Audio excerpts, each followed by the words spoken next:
J'avais l'habitude de dire, je le dis toujours, mon père, c'est le plus grand amour de ma vie. Rebondir sur le nouveau Sénégalais 6, je pense qu'il faudrait aussi dépoussiérer certains stéréotypes, clichés. Je pense que le père sénégalais, de façon générale, la majorité des cas que j'ai connus, et ce sont des papas qui sont présents, qui sont attachants. J'ai une notification, je vois sa photo pour la première fois. Et j'ai pas dormi. À chaque instant, je regardais mon téléphone. Et c'était assez marquant. J'ai les yeux, je disais dans mon subconscient, ça va, ça vient de moi. Waouh. Et Pourquoi est-ce que c'est important pour toi d'être un parent investi? parce que c'est le plus gros projet de ma vie, en fait. On apprend à être parent, on apprend à être père. On n'est pas père, on n'est pas parent. Et de la même façon qu'on essaie d'inculquer à l'enfant des valeurs, nous aussi, on apprend en même temps. Être parent, c'est être dépassé. Être parent, c'est essayer de jongler entre son travail, l'éducation des enfants, soigner les petits bobos du cœur, les petits bobos du corps. C'est stressant, c'est exigeant, c'est fatigant. En plus, une fois qu'on est au lit le soir, on se pose une question. Est-ce que j'en fais assez? Pourtant, tout autour de toi, beaucoup de gens te disent que tu en fais beaucoup trop. C'est ça la parentalité. Tu es au bon endroit, au bon moment. C'est de cela que nous allons parler aujourd'hui. Bienvenue dans Conversation avec Miliaka. C'est l'endroit où le parcours de nos invités devient des leçons de vie. Et aujourd'hui, nous avons un père engagé, un journaliste passionné, Alexandre Gubert-Lett. Bonjour. Bonjour Villa, Comment vas-tu? je vais très bien et toi? Et ta famille? Moi, je vais bien. Et ta famille? Ma famille se porte très bien. Je suis contente d'être avec toi aujourd'hui. Tout le plaisir est pour moi. Est-ce que tu peux nous en dire un peu plus sur toi, sur tes activités, avant qu'on plonge dans le sujet de ta parentalité? Alors, moi, j'ai une casquette professionnelle très hybride. À la base, je suis journaliste et je suis aussi consultant expert dans les projets Civic Tech. J'ai fondé mon organisation qui s'appelle Teranga Lab, où je fais office de directeur exécutif. En plus de ça, je suis militant écologiste. Oui, tu m'avais dit que c'était important parce que c'est le monde que nous léguons à nos enfants. Exactement. On va dire l'écologie m'a beaucoup permis d'être le père que je suis aujourd'hui. Parlons du père que tu es aujourd'hui. Pourquoi est-ce que c'est important pour toi d'être un parent investi? Parce que c'est le plus gros projet de ma vie, en fait. Moi, j'ai travaillé très tôt et en tant que project manager et Très tôt, on ça veut fait dire la tout vingtaine? très tôt, c'est-à-dire à 19 ans, je pense aussi. Et en tant que project manager, on appréhende certains moments de la vie, pas de formation professionnelle, comme étant le grand projet. Et me marier, avoir mon premier enfant, c'était quelque chose de très grand pour moi. Et naturellement, les enfants occupent une place très, très importante dans ma vie et j'essaie de bien remplir cet espace-là. Donc, quand tu dis un grand projet, c'était dans la manière dont tu le planifiais, l'envisageais, ou tu t'es rendu compte en étant dedans que c'était beaucoup plus grand que tu imaginais, beaucoup plus important. Et pourquoi? Au départ, c'était d'abord une projection. Et c'était une projection, c'était un moment que j'attendais depuis très, très longtemps. Et l'arrivée de mon premier enfant, je savais que ça allait avoir des changements dans ma vie, ça, je m'attendais. Puis je savais pas que ça allait être aussi positif, aussi, et ça allait représenter un tournant aussi stimulant dans le bon sens. Et pour le moment, ce sont des aspects que je savoure. D'accord. Est-ce que tu as un moment précis? Je sais qu'il y en a beaucoup, parce que tu as plusieurs enfants, mais je voudrais que tu nous donnes un moment précis où tu t'es dit, waouh, dans le positif ou dans le négatif en ce qui concerne ton enfant. Et je pense que souvent, c'est quand les enfants sont en bas âge. Je ne sais pas si c'est peut-être les premiers pas de ton enfant. Est-ce que c'est la première fois que tu es allé à l'hôpital? Est-ce que c'est le premier spectacle? Un moment comme ça de ta vie de parent qui t'a vraiment touché en tant que père. Alors, le moment le plus marquant, c'est naturellement l'arrivée de ma première fille, Ouais. La naissance même. la naissance. Et je n'étais pas là. Et je suis sur Paris en mission. Et mon WhatsApp, il sonne, j'ai une notification, je vois sa photo pour la première fois. C'était... Je regardais ça intrigué, j'ai beaucoup écarté les yeux, je disais dans mon subconscient, ça va, ça vient de moi. Waouh. Et je pense que ce moment-là, il est inoubliable dans la vie d'un mec, en fait. Et toute la nuit, ce jour-là, je n'ai pas dormi. À chaque instant, je regardais mon téléphone et c'était assez marquant et c'est quelque chose qui marque les gens généralement. Attends, là, je suis un peu curieuse. Il y avait plusieurs messages dans la photo ou on a commencé par t'envoyer la On photo? va commencer par m'envoyer la photo. Ta femme? Oui, ma femme, Elle est exactement, spéciale, hein? très direct et on va directement à l'essentiel C'est touchant. et voilà. Ah, attends. C'est l'arrivée au monde du premier projet. Comment est-ce que ça se passe en tant que père? Tu as beaucoup d'activités. Tu viens de nous parler de tes différentes activités professionnelles. Je pense qu'il y a aussi la famille. Il y a un peu de social quand même. Comment est-ce que tu jongles pour continuer d'être un père qui passe beaucoup... Enfin, pour être investi, il faut passer du temps avec ses enfants. On ne se le cache pas. Même si on parle de moments de qualité parfois par rapport aux quantités. Mais comment est-ce que tu fais pour rester très présent et très présent dans la vie de tes enfants, malgré tout ce qui se passe autour de toi et dans ta vie même? Alors, c'est vrai que moi, ma vie professionnelle, elle est assez chargée, elle est assez mouvementée. Mais par rapport à ça, j'essaie de m'arranger pour passer, pas forcément beaucoup de temps avec mes filles, mais essayer de passer un temps hautement qualitatif.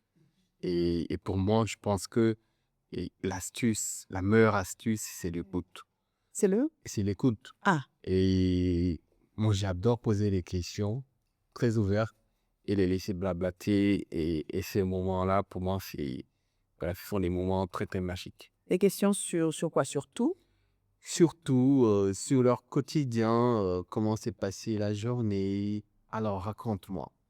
Et voilà. C'est parti. Et c'est parti. L'autre aspect, je pense que pour les papas qui ont essentiellement des filles, ils se reconnaîtront. Je ne sais pas c'est dû à quoi, mais quand t'es papa, il est encore jeune, il a des filles, je pense, il est investi naturellement, en fait. Ah oui? Oui, moi, j'ai des amis qui sont un peu dans mon cas. C'est pareil. Parfois, ils sont beaucoup plus top à poule que moi, d'ailleurs. Et c'est pas Les si filles à papa, c'est ça, moi aussi, je suis l'aînée de mon père, il me lavait, il me tressait, donc voilà. Dernière fois, on faisait une blague dans le groupe de famille. On dit, comment est-ce que tes parents ont enregistré ton nom dans leur téléphone? Et ma soeur qui me disait, toi, au moins, c'est Emilia, ma fille. Mais c'est souvent l'aînée, la première fille, et je pense que c'est probablement la même chose pour toi. Et toi, après, tu en as plusieurs, et que des filles. Et tu penses que c'est différent? Après, tu sais pas, parce que tu n'as pas de garçon, du coup, tu peux pas... Oui, c'est différent. Je pense que chaque naissance est différente. Chaque naissance répond à son propre contexte. L'arrivée de la première fille, c'est forcément quelque chose de, de très spécifique parce que ça nous sort un peu de cet état de jeune insouciant. On prend tout d'un coup conscience de cette responsabilité d'être père. J'aime cette expression-là, c'est elle qui a fait de toi un père, en fait. Oui, c'est tout à fait ça. Tout commence par elle, en fait. Donc, c'est tout à fait spécial et dans le traitement et dans le regard et dans la façon de l'écouter et dans la façon de l'éduquer pour savoir que oui, c'est elle aussi la grande sœur, c'est elle la responsable de famille que nous ne sommes pas là, par exemple. C'est Oui. très, très important. Est-ce que tu vas confirmer qu'après, on lâche un peu prise au deuxième? Au deux- oui, on commence à être un peu expérimenté en Ah, vrai. d'accord, c'est plus ça. Et On est moins stressé. on est moins stressé, on comprend un peu les codes. Avec l'arrivée de ma troisième, c'est encore beaucoup plus facile. Mais quand même, ça reste la même admiration. Et moi qui ai l'habitude de m'absenter un mois, parfois quand c'est trop, c'est 2 mois, quand je viens et je constate les croissances. Et après, on se rend compte qu'en tant que père, des choses évoluent très vite et que, bon, d'ici quelques temps, si tu tournes le dos, elle pourra t'apporter un petit qui va lui demander ta main. Bon, il faut en profiter. C'est d'autant plus que la croissance des filles, elle est ce qu'elle est, en fait. Moi, je suis dans cette posture-là. J'en profite parce que je sais que les choses ne seront pas toujours. Comment le temps passe très vite. J'aime bien le fait que tu sois investi. Je me pose une question. Souvent, on dit que en matière de parentalité, soit on imite le parent, nos parents à nous, soit on va à l'extrême opposé. Et comment ça s'est passé pour toi? Qu'est-ce que tu en penses? Et tu es dans quel cas? Un mélange des deux. Je sentais ça me venir. Je suis dans un mélange des deux parce que moi, j'ai été très, très marqué par le temps, par l'amour que mon père nous a donné, mon frère et moi, puisqu'à la maison, on est deux. Et, et je pense que de façon inconsciente, on reproduit ça.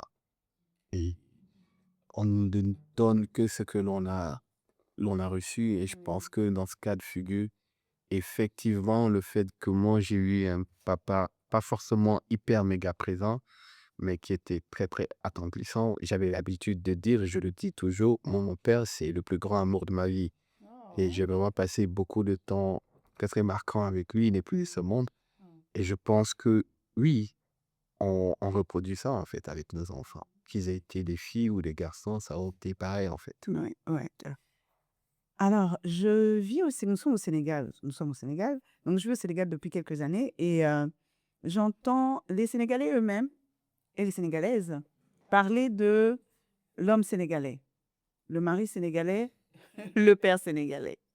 Il y a cette expression qui n'est pas de moi, s'il vous plaît, disclaimer. Et je ne sais pas si tu as déjà entendu parler de ça. On parle de l'homo sénégalensis parce que l'homme sénégalais semble être spécial. En gros, en tant que père, on dirait qu'il serait moins investi. Tu es apparemment l'opposé. Moi, j'avoue que la plupart des Sénégalais que moi je connais sont plutôt investis. Après, ils sont jeunes. Est-ce que c'est une question d'âge ou est-ce que tu te sens différent des autres pères sénégalais de ta génération? Et si oui, comment tu le vis? Après, peut-être rebondir sur l'euro sénégalais ici. Je pense qu'il faudrait aussi dépoussiérer certains stéréotypes, clichés qui sont collés à certains concepts. Je ne pense pas qu'il y ait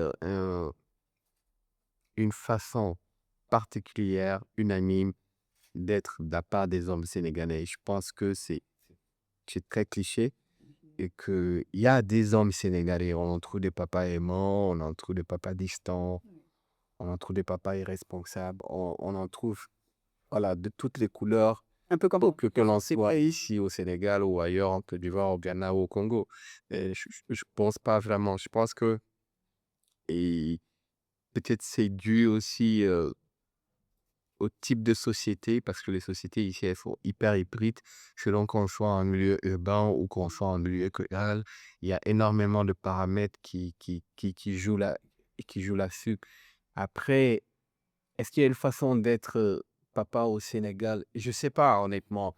Je je pense pas là, être représentatif. quand tu compares avec les personnes, les papas de ta génération que tu connais, est-ce que tu sens que c'est un peu la même approche, C'est pas forcément la même approche parce qu'on n'a pas forcément le et même background?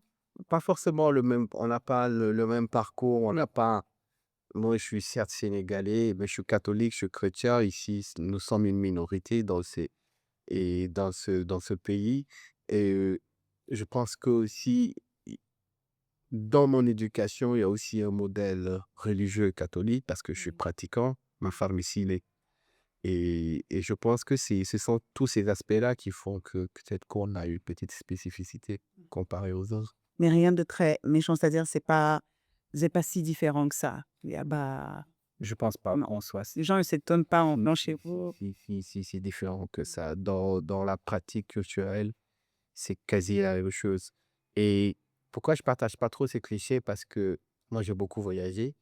Ah, et je pense que le père sénégalais, de façon générale, il est attachant. Ouais, la majorité des cas que j'ai connus, et ce sont des papas qui sont présents, qui sont attachants, qui ont des relations assez particulières avec leurs enfants. D'accord. Alors, ma mère me disait une fois qu'on ne peut pas dire qu'on a un mariage réussi, qu'il faut qu'on attende d'avoir minimum 2 enfants. Je crois qu'elle me le disait, je venais d'avoir ma fille, j'ai une seule fille pour l'instant, et elle me disait: «Oui, tant que tu as pas encore 2 enfants, oui, faut attendre. Après 2 enfants, là, si ça va toujours, tu peux te dire que ça va. Toi qui en as plus que 2, qu'en dis-tu?» Je pense qu'elle faisait un peu allusion à De un, tu as les enfants, comme tu disais, ça bouleverse tout. C'est pas une chose qu'un jeune couple tout amoureux, tout attachant, qui n'a aucune responsabilité, enfin, n'a pas beaucoup de responsabilités. Et 2 enfants, ça commence à faire beaucoup. Et je pense qu'il y a aussi cet aspect de l'éducation. C'est là où on commence à voir comment on éduque l'enfant, alors que chacun d'entre nous a été éduqué d'une certaine manière. Il faut maintenant, comme disait un de mes amis, faire ça et ça peut faire des secousses. Mais moi, je viens vers toi parce que tu es plus expérimenté que moi en cette matière. Qu'est-ce que tu en penses? Est-ce que tu as vécu ça? N'aie pas peur de contredire ma mère. Alors, je ne veux pas prendre le risque de ponter ta maman. Et après, c'est très relatif en fait. Et forcément, les enfants, leur apparition dans la vie de couple a des, a des conséquences dans la façon d'appréhender le couple en fait. Le temps que l'on accordait spécialement à son partenaire, ce temps-là, il sera grignoté par le temps et l'attention surtout que l'on accorde aux enfants. Mais n'empêche, je pense que les 2 n'ont pas forcément parfois et un lien assez important. Et maintenant, moi, ce que j'en pense, moi, à mon niveau, Par rapport à ton expérience, que... par rapport à mon expérience, je pense que ça a davantage se modifier en couple. Et parce que les enfants, ce sont nos alliés et mon partenaire. Ouais. Et je pense que dans la plupart des cas, après, je reconnais qu'il y a des cas où ça complique la chose.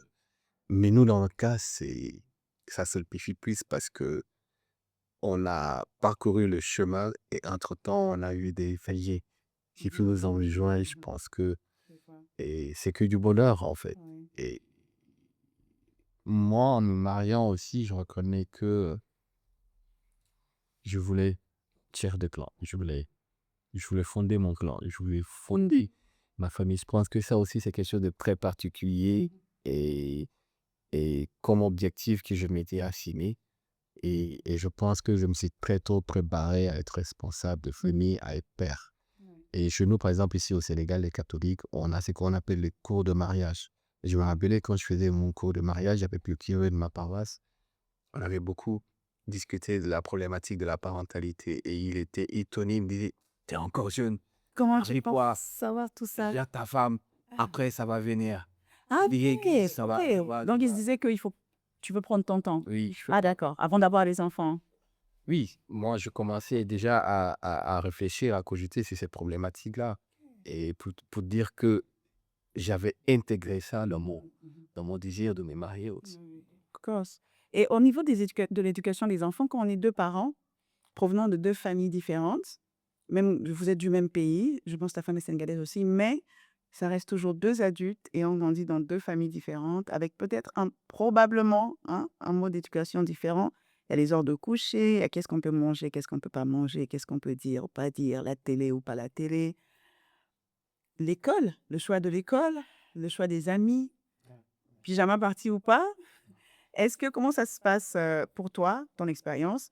Et peut-être, voilà, nous donner un peu d'astuces, comment vous naviguez ça, Alors, c'est un compromis. C'est pas facile, j'avoue, parce que moi, je suis sénégalais, ma famille est sénégalaise. Par contre, on ne vient pas forcément du même milieu. Moi, j'ai eu l'opportunité de grandir dans la sous-région ouest-africaine avec des familles de voyageurs. Ensuite, j'ai beaucoup voyagé après mes études dans le cadre de ma vie professionnelle. Et je regardais pas le monde, j'avais pas la même culture que mon épouse, par exemple. Mais sur l'éducation des enfants, moi, je suis convaincu que c'est pas une seule voix qui décide.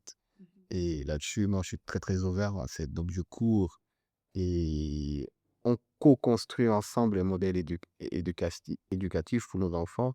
Et pour le moment, ça va, quoi. quel a été peut-être un point de friction? L'heure de dormir, l'heure du coucher. Moi, c'était l'heure du coucher. Moi, c'était 20 heures. Mon mari, c'est: «Ouais, peut dormir à Pour moi, 21 heures.» peut-être, c'est les messes les dimanches parce que je suis un peu borderline. Et je suis pas souvent régulier à l'église. Ah, OK, À OK. ma Contrairement à mon épouse et cette rigidité-là au début, c'était compliqué à gérer et mais maintenant ça va. Ouais, parce que je voulais pas qu'on l'impose aux enfants non plus. Puis moi, on ne l'a pas posé. Donc, tu disais, Et ouais, je me disais, bon, on peut s'en taxer. et je sais que les mères, Après, c'était beaucoup plus une approche différente dans la culture, dans la spiritualité. Mais avec le temps, on comprend, on essaie de trouver des compromis et puis voilà. ça, c'est, ouais, il faut trouver des compromis, je pense. Parce que tu sais, il y a toujours, au niveau de la messe et tout ça, tout ce qui est spiritualité, il y a des chrétiens qui disent instruire l'enfant dans le chemin qu'il faut, il s'en détournera pas. Mais en même temps, quand on va trop loin dedans, on a peur que l'enfant se dise, dès qu'il peut, totalement se détacher parce que, ouf, j'ai 18 ans, j'ai 16 ans, je me détache. Donc, oui, il faut toujours faire attention parce que c'est des êtres humains à part entière et entière à part. Avant qu'on passe, parce que on n'a pas dit aux gens, mais il y a une raison spéciale aussi pour laquelle je t'ai invité, on va en parler. Mais je voudrais juste que tu me parles, après tu ne vas pas donner beaucoup de détails sur les enfants, on veut protéger leur identité, mais l- il y a cette chose-là qui, moi, m'a frappée assez tôt en étant maman, c'est de se rendre compte qu'en fait, l'enfant est un être humain à part entière et entière à part. En même temps, c'est ton pot de vie, mais en même temps, il a une personnalité. Comment est-ce que toi, tu le vis? Surtout qu'en plus, toi, tu as 3 personnes qui ont 3 personnalités différentes.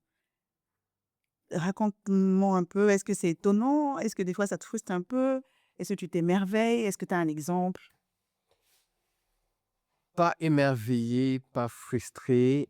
Et je me suis beaucoup documenté sur la problématique de la parentalité parce que à la base, je lis beaucoup. Et sur la question des personnalités, c'est quelque chose que je savais déjà. Après, le vivre, j'avoue que c'est assez différent. Mais naturellement, on essaye de composer avec. On aura 3 enfants, même quand on a 2 enfants, on sait tous qui.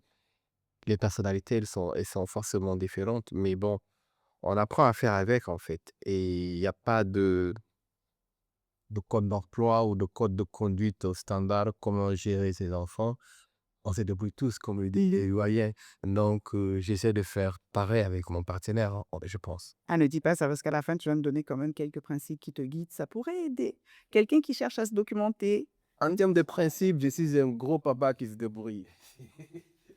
C'est Non, non, non, non. c'est très, très compliqué. On va y Euh, venir, ne t'inquiète pas. J'en ai discuté une fois avec un ami qui est beaucoup plus âgé que moi, Oui. qui a des enfants, qui ont atteint d'ailleurs la majorité.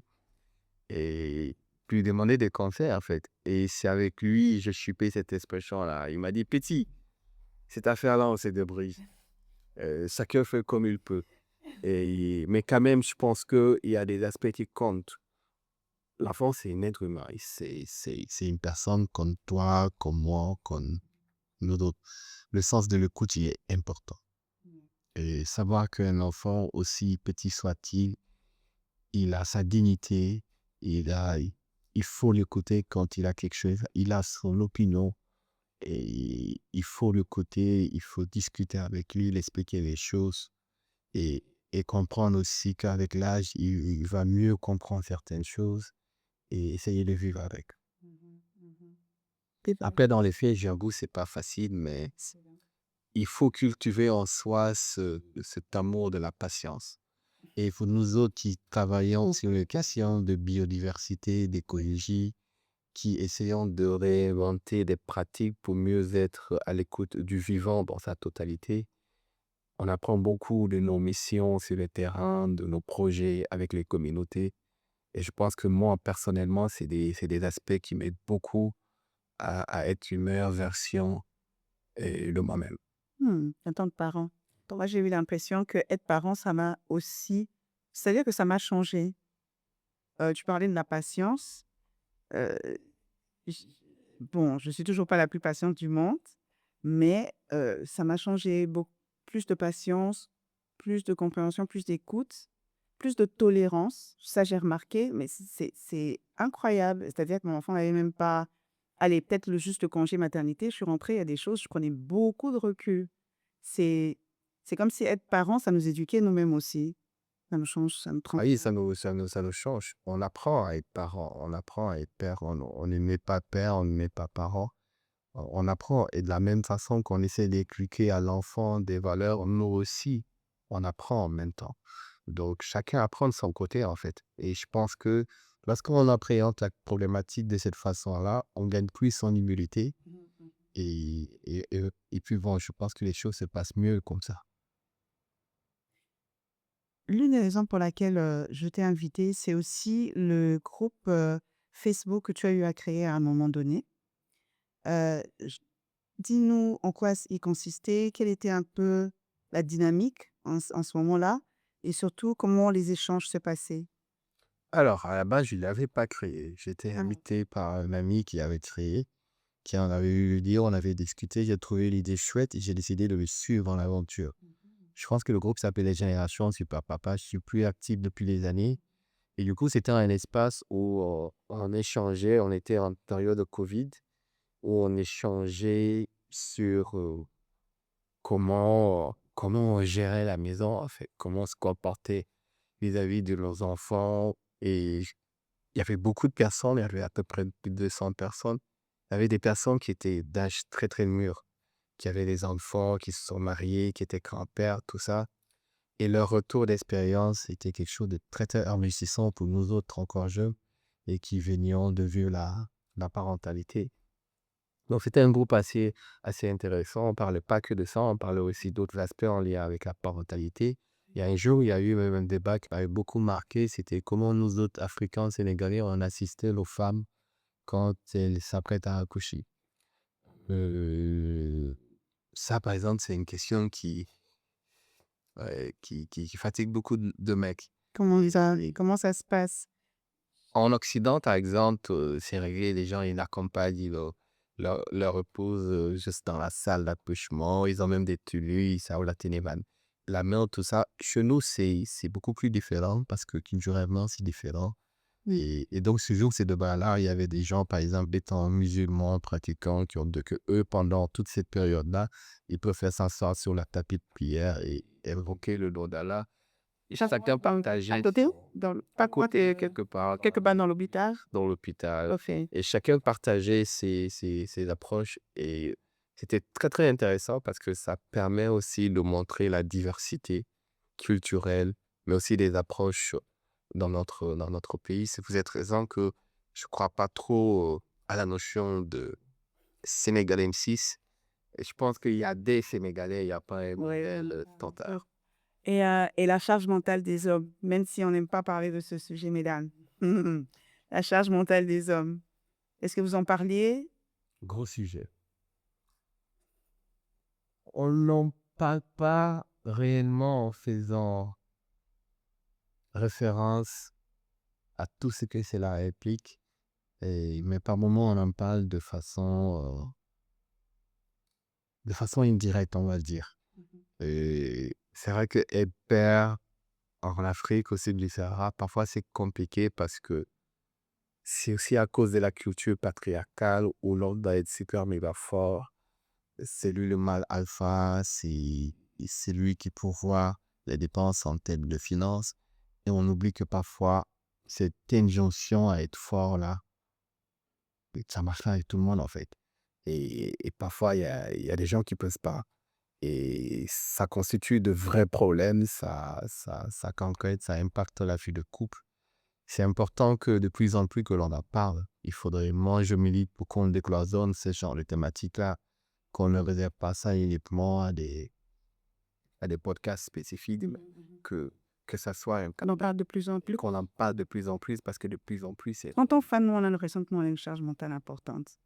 Je parle pour toutes les femmes. Donc, quand les hommes parlent de charge mentale, et je conçois et j'entends ce que tu me dis par rapport aux charges que les hommes ont, qui, du coup, leur donnent une certaine charge mentale, parce que c'est pas la même chose. Quoi qu'il en soit, tu concéderas que les femmes vous regarderont toujours d'un œil un peu, voilà. Moi, je suis du côté des femmes. Je- Peut-être c'est dû à une déformation professionnelle. Je travaille beaucoup comme militant altermondialiste. Je suis très au fait des dictats des idéologies capitalistes, leur corrélation, leur imbrication avec le patriarcat. Exactement. Nos femmes sont des souffres-douleurs. Et si on ne développe pas une grande empathie envers elles, si on ne porte pas le manteau de vrais alliés, ça sera compliqué pour moi de construire une vie de couple saine, en fait. Et parce que la société ne leur fait pas de cadeaux. Moi, je pense qu'en tant qu'homme sénégalais qui s'est né dans ce pays, je pense que j'ai bénéficié d'énormément de privilèges, en fait.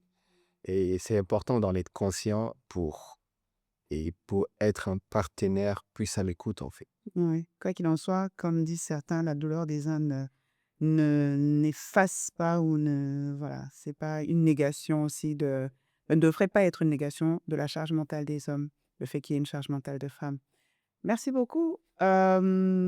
Je suis tentée, j'étais tentée de redemander, mais je me suis rappelé que tu nous as donné un secret, un principe peut-être par lequel toi tu marches, tu fonctionnes pour être un bon parent, c'est l'écoute de tes enfants. Et j'avoue que moi, j'utilise aussi, j'essaye du moins d'écouter beaucoup. Elle parle beaucoup, donc ai-je le choix?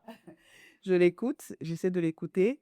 L'écouter vraiment, pas l'écouter en scrollant, pas l'écouter en faisant autre chose, l'écouter vraiment. Et c'est pour ça que moi, l'un des principes que j'ai, c'est aussi j'accorde un temps.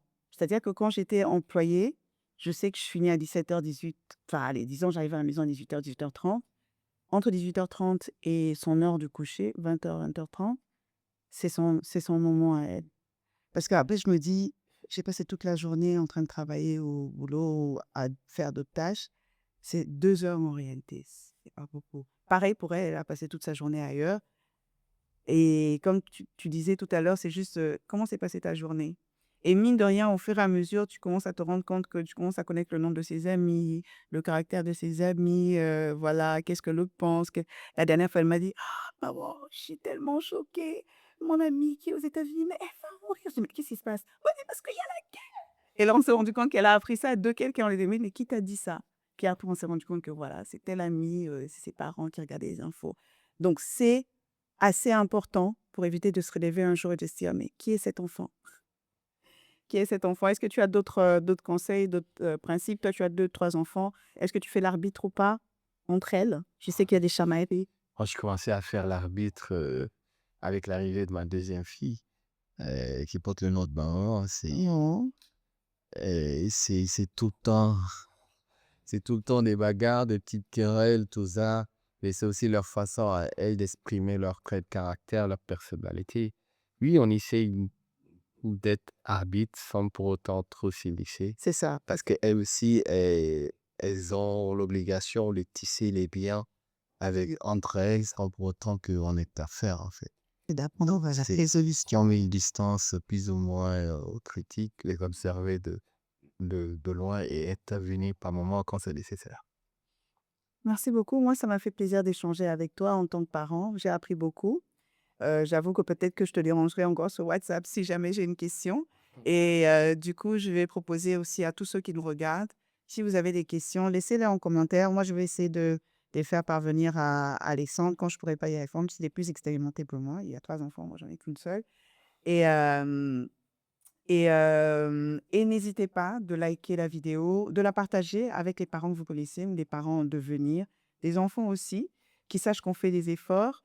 Abonnez-vous, si vous êtes en audio, abonnez-vous au podcast. Si c'est sur YouTube, abonnez-vous aussi. Alexandre Gubert-Letts, je te remercie énormément. Je sais que tu es très pris, mais tu nous as accordé ces heures et nous ne le prenons pas pour acquis. Est-ce que tu as un dernier mot?